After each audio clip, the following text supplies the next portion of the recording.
नमस्कार, आप देख रहे हैं तथ्य भारत। मैं हूं आपके साथ अंजलि। लोकसभा चुनाव कुछ दिनों में होने वाली है। इसको लेकर सभी पार्टियां अपनी अपनी दावेदारी पेश करने में लगी हुई है। इसी बीच लोजपा नेता राजू तिवारी से जब पत्रकारों ने चिराग पासवान और लोकसभा चुनाव को लेकर सवाल किया, तब राजू तिवारी ने कहा कि लगभग लोकसभा चुनाव का आगाज हो चुका है। कुछ दिनों में लोकसभा चुनाव को लेकर पूरे देश में आचार संहिता लागू किया जाएगा। वहीं चिराग पासवान को लेकर कहा कि चिराग के आदेश पर सभी जिला प्रभारी और सह प्रभारी और जो 11 लोकसभा प्रभारी बनाए गए, तो और हमारी पार्टी के कार्यकर्ता और अधिकारी के साथ आज हम बैठक करने वाले हैं। वहीं लोकसभा चुनाव को लेकर कहा कि हम 40 सीटों पर चुनाव लड़ेंगे और परिवारवाद पर बयान देते हुए पशुपति पारस पर तंज कसते हुए कहा कि आज जो दावेदारी कर रहे हैं वह उनके पिता रामविलास पासवान के देहांत के बाद चिराग को छोड़ दिए थे। आगे उन्होंने क्या कुछ कहा, पहले आप इस वीडियो में सुनिए। चूंकि लोकसभा चुनाव का आगाज हो गया है, लगभग चुनाव आचार संहिता हमको लगता है जल्दी ही लग जाएगा पूरे देश में।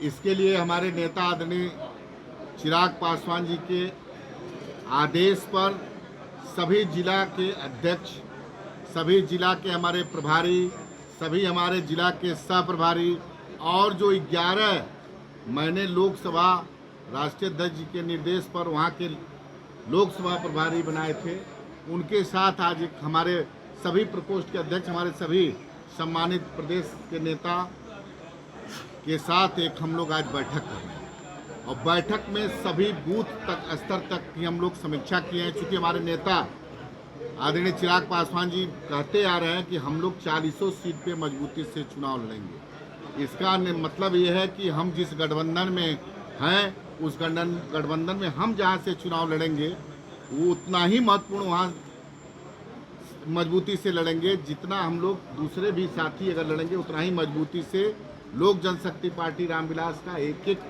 कार्यकर्ता, एक एक नेता हमारा सबसे आगे रह करके चुनाव जिताने का काम करेगा और उसी मजबूती से चुनाव लड़ेगा। इसी सिलसिले में आज श्री कृष्ण चेतना परिषद दरोगा राय पथ पे हैं, यहाँ बैठक रखे हैं और बैठक में हमारे सभी नेता इकट्ठा हुए हैं। बूथ स्तर तक हम लोग समीक्षा किए हैं। लगातार संकल्प यात्रा के तहत या अन्य सभी हमारे प्रभारी लगातार प्रखंड वाइज, पंचायत वाइज कार्यक्रम किए हैं। सबका हम लोगों ने आज समीक्षा किया।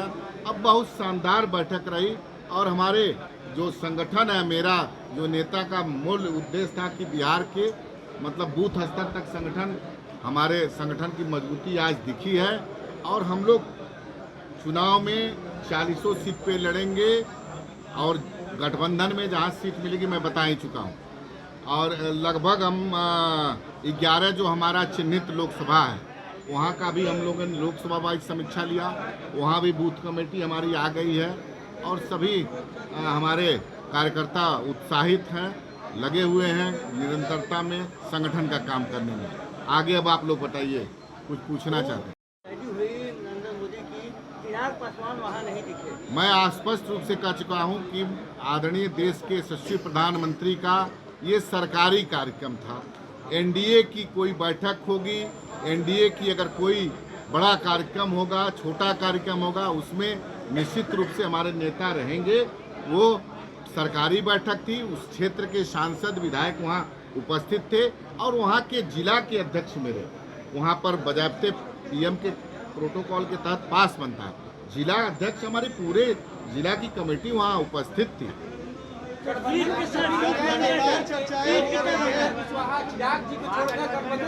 मैं आपको बता चुका हूँ कि गठबंधन, देखिए सरकारी कार्यक्रम था, इसको आप लोग राजनीति से मत जोड़िए। राजनीतिक जिस दिन मंच होगा, साझा होगा, उसमें आप लोग को दिख जाएगा कि चिराग पासवान किस मजबूती से गठबंधन के साथ। सीट कितना चाहिए? सीट कितना? अरे भाई सीट, एक मिनट सीट देखिए, हमारे नेता पहले भी कह चुके हैं कि 2014 में 7 सीट पर लोक जनशक्ति पार्टी चुनाव लड़ी थी। 2019 में 6 और 1 राज्यसभा पे चुनाव हम लोग लड़े थे और इसी कमिटमेंट के तहत 2020 में पुनः आपको कहना चाहता हूँ कि 2020 में हम लोग एनडीए से अलग हो गए थे और हम लोग अकेले चुनाव लड़े विधानसभा का। लेकिन पुनः हमारे नेता आदरणीय चिराग पासवान जी भारतीय जनता पार्टी के शीर्ष नेताओं के बातचीत के उपरांत पुनः हम लोग एनडीए में गए हैं और हमारी सीटें इतना रही हैं। और उस समय भी आप लोग एक बात पूछेंगे, मैं पहले बताऊं, उस समय भी जनता दल यूनाइटेड हम लोग के साथ था, जो आज बाद में आया है। तो इसमें कोई विषय नहीं है।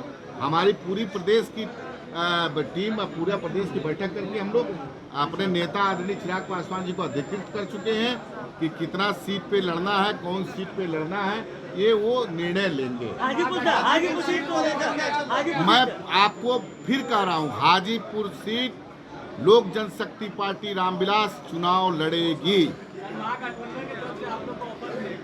अरे भाई, महागठबंधन के तरफ से ऑफर मिल रहा है, तो मैं तो आप ही लोग के माध्यम से सुना हूँ कि कांग्रेस भी ऑफर दे रही है, आरजेडी के भी ऑफर दे रही है। तो निश्चित रूप से हम उन लोगों का स्वागत करते हैं। ये दर्शाता है कि चिराग पासवान आज बिहार के सबसे लोकप्रिय नेता हैं, सबके चहेते हैं। जनता का, पूरे बिहार की जनता, जनमानस उनको आशीर्वाद दे के रखी है। तो मान लीजिए अगर गठबंधन एनडीए में है, अगर वो लोग अपने बुलाना चाहते हैं, स्वागत करते हैं, तो मजबूती दर्शाता है मेरे नेता। पहले ही कह चुके हैं कि प्रधानमंत्री आप ही लोग उनको मोदी जी का हनुमान तक बताए हैं। तो मोदी जी के जो विजन है, मोदी जी ने जिस तरह से देश को आगे ले जाने का काम किया, मोदी जी का जो काम करने की शैली है, उससे मेरे नेता हमेशा प्रभावित रहे हैं। हम 2020 में अकेले भी लड़ रहे थे, उसमें भी हमारे नेता कभी मोदी जी के प्रति हमेशा उनका एक सम्मान रहा है, उनकी नीतियों पर सम्मान रहा है। हाँ, बिहार में हमारा vision Bihar first, Bihari first था, जिसमें पलायन का मुद्दा हो, जैसे नौजवानों को बेरोजगारी का मुद्दा हो, स्वास्थ्य, शिक्षा समस्या, किसानों की समस्या, उसको लेकर निरंतरता में हम लड़ाई लड़े हैं।